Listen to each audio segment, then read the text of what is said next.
Dobrodošli v novem videu in novi Bitcoin analizi. Danes bi v bistvu rad šel malo čez longer term time frame, naredil par updateov, zato ker prejšnja Bitcoin analiza je bila v bistvu prejšnji mesec, torej januarja. Se pravi, imamo par novih stvari na monthly chartu. In pol bi si v bistvu tudi pogledal tudi za malo bolj short, v bistvu slash mid-term time frame, kaj lahko pričakujemo, kdaj lahko pričakujemo naslednji Bitcoin move. Tako da, v bistvu gremo kar si pogledati. Se pravi, že zadnje, ne vem koliko časa, 2 meseca, v bistvu govorimo v bistvu o monthly stochasticu in v bistvu kar rabite vedeti je, da vedno, ko se je monthly stochastic obrnil v temu critical zonu, to je pod tole črto, je bil v bistvu v preteklosti v zgodovini Bitcoina macro low. Torej leta 2012, leta 2015, leta 2019.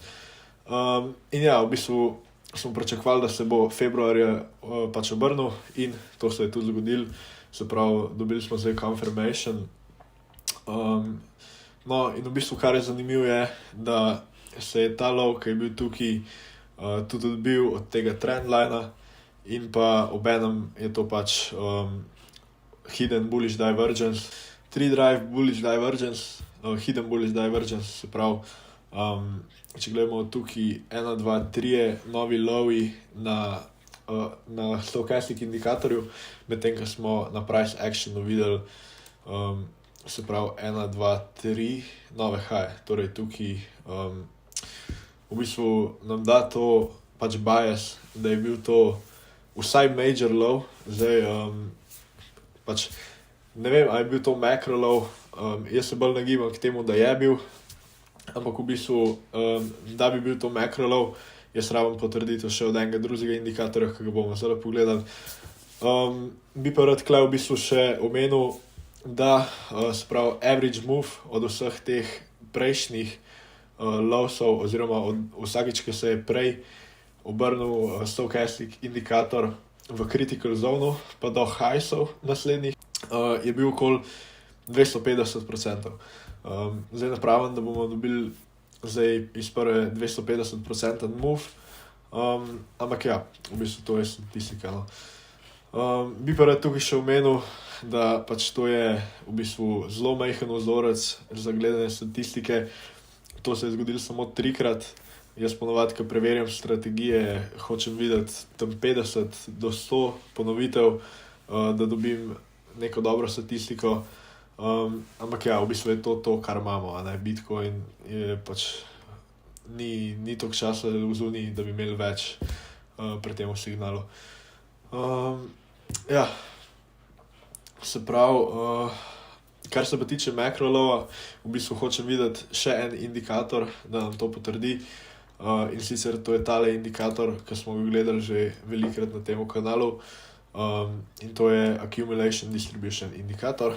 Se pravi, pri tem indikatorju vsakič, ko se je smer spremenila iz dol na gor, smo v bistvu isto videli macro low. Se pravi, tukaj.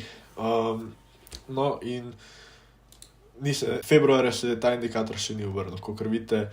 V bistvu je še vedno obrnjen navzdol in kvečem, če pogledate, je mogoče celo čist malo bolj strm, kakor je bil prej.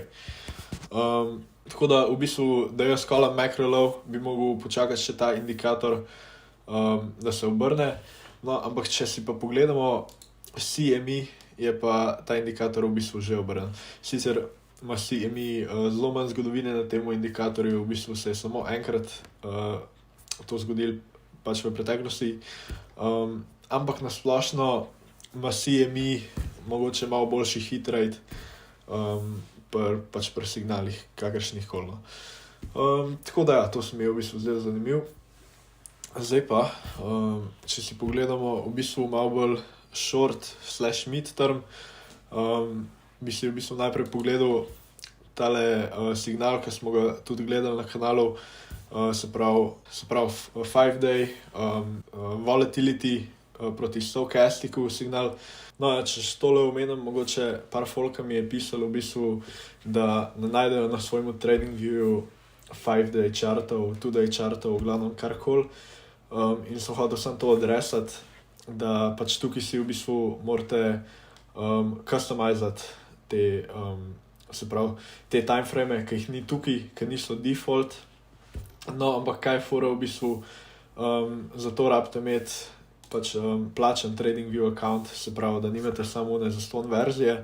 In sem hotel čisto na hitro se to omeniti, a se to splača ali ne. Zdaj, v bistvu pač ne rabite ga za tradati, po mojem mnenju se da tradati brez njega. Ampak, če veliko tradate, se mogoče splača, malo je bolj convenient, lahko si savate čarte, več indikatorjev imate, čeprav po mojem ne rabite več kot 3. Ampak pač ja, malo bolj je convenient, ne rabite si skozi brisati vsega pa na novo delati. In ja, pač po moje za aktivne traderje se mogoče splača, jaz imam tisti Pro Plus plan. In ja, pač ta se mi zdi v bistvu, se mi zdi tudi največji value, čisto najdražji se mi zdi full preveč overpriced, pa pač, da ne rabimo vsega unga. No, ampak v bistvu, kar sem hotel reči, je, če bi tiste, ki se boste odločili, da bi to kupili, imam spodaj v bistvu moj link, če boste z njim pač kupili kjerkoli plan na TradingView, boste v bistvu dobili 30 €, jaz bom dobil 30 €. In ja, pač v bistvu, kakor sem rekel, no, če ste aktivni trader, se mogoče splača. Je tudi 30-dnevni free trial, se pravi, lahko probate za en mesec, kar je več kot dosti časa, da vidite, kako se vam zdi. In ja, bo link spodaj, v bistvu zraven Bybit linka, kjer pa lahko dobite 5,000 ali 30,000 $, sign-up bonusa. Bybit platforma, najboljša platforma, da zgubite svoj cash. Tako da ja, v bistvu to gremo kar naprej v analizo. Če ga še enkrat na hitro razložim, v bistvu vsakič, ko je volatility pod 10 percentilov, se pravi pod tole črto, je pol, ko dobimo expansion iz teh lovsov, se pravi, ko pride spet nad, v bistvu vidimo ponovadi povprečen premik okoli 42%. No, in ta signal je po mojem mnenju zdaj konc ga, no? Oziroma, ja, mislim, da se je tak signal že končal. Če si pogledamo povprečno, koliko dni traja ta signal, traja povprečno okoli 35 dni. No, in zdaj smo v bistvu na 30 dnevu, oziroma čez 2 dni pa 10 ur bomo na 35 dnevu. Tako da v bistvu, če se nič ne zgodi zdaj v naslednjih 2 dneh, ali pa najkasneje bi rekel tam v naslednjih 5 dneh, smo videli parakrat ta signal v bistvu, da traja malo dlje kot 35 dni, ampak v bistvu zelo malokrat, no, ponovadi je tam 35, max 40 dni. Torej, če se ne nadaljuje, je ta signal konc in v bistvu smo tudi videli, če gledamo do topa, 43,6% move, kar je dost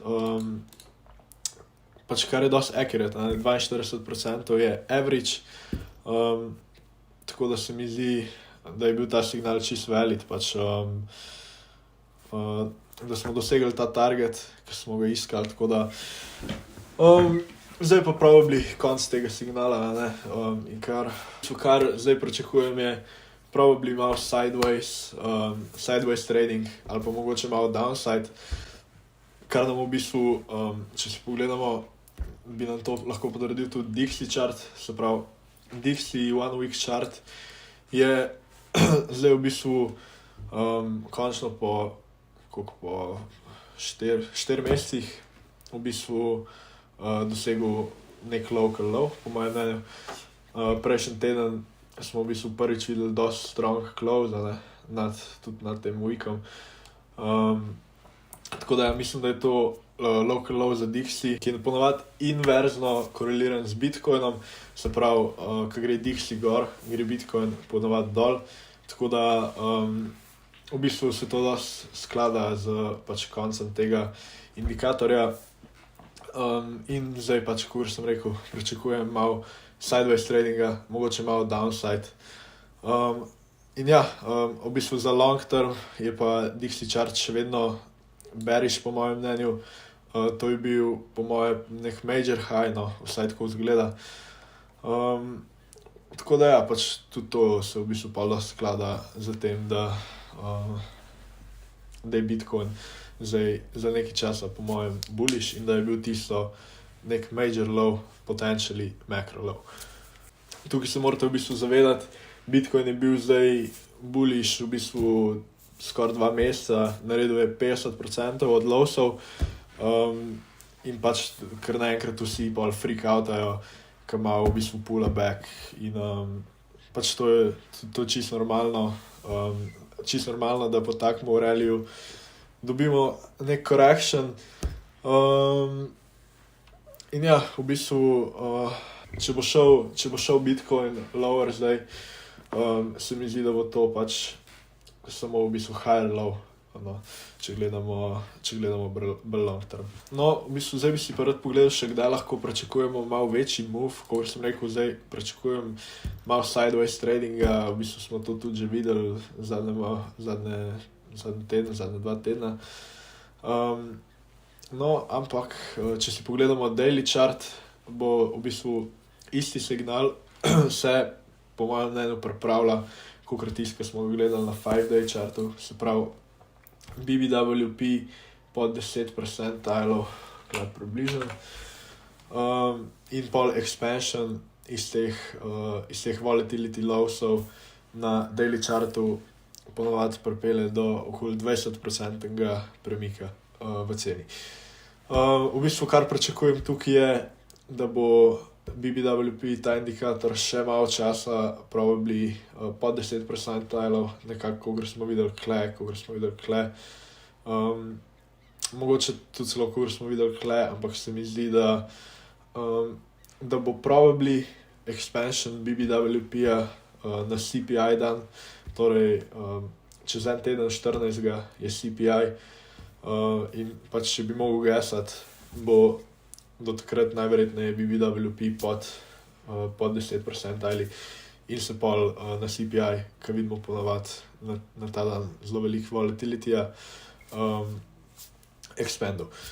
No ja, in se pravi, kot sem rekel, lahko pričakujemo 20% move in kaj treba spremljati do takrat, v bistvu stochastic momentum, se pravi, lahko si pomagamo z stochasticom, kam je obrnen, v bistvu si lahko pomagamo s tem, da pač predikta smer pol tega premika. Trenutno je stochastic obrnen nadol, in dajmo si v bistvu malo pogledati, se pravi, kaj bi lahko videli v ceni Bitcoina, če gledamo, da bo nekje v tem rangeu, kakor je zdajle, na 20% nadol bi v bistvu Bitcoin prenesel na okoli malo več kot 18,000, na gor pa v bistvu do tam 27,000, 28,000. V bistvu ta target na gor mi je zanimiv, ker če si pogledamo CME chart, je ta 28,000 v bistvu en ta velik gap, ki smo ga videli poleti, in te gapsi v CME-ju so ponavadi dober target za price. Zakaj se mi zdi tudi malo bolj možno, da bomo videli ta premik na gor, čeprav je stochastic trenutno nadol obrnen, v bistvu zaradi vseh stvari, ki smo jih pogledali prej, se pravi za long term, da je Bitcoin dosti bullish, in pa v bistvu, kar je tudi na daily chartu, če tole zbrišem, na daily chartu imamo tudi, se pravi, tale EMA cross, torej v tem primeru je 21 EMA crossu 55 EMA, no in ko se je to zgodilo v preteklosti, smo v bistvu videli okoli 80% premik. Ne pravim v bistvu, da dobimo teh 80% zdaj takoj, ampak probably letos je to čisto možno, no, za Bitcoin. Tako da ja, v bistvu se jaz držim tega, no, kar sem govoril že v prejšnjih analizah, da smo videli novembra nek major low, potencialno tudi macro low. In ja, v bistvu je to za današnjo analizo, no. Bomo spremljali ta one day signal v naslednjih delih in ja, to je to, hvala za ogled, pa se vidimo v naslednjem videu.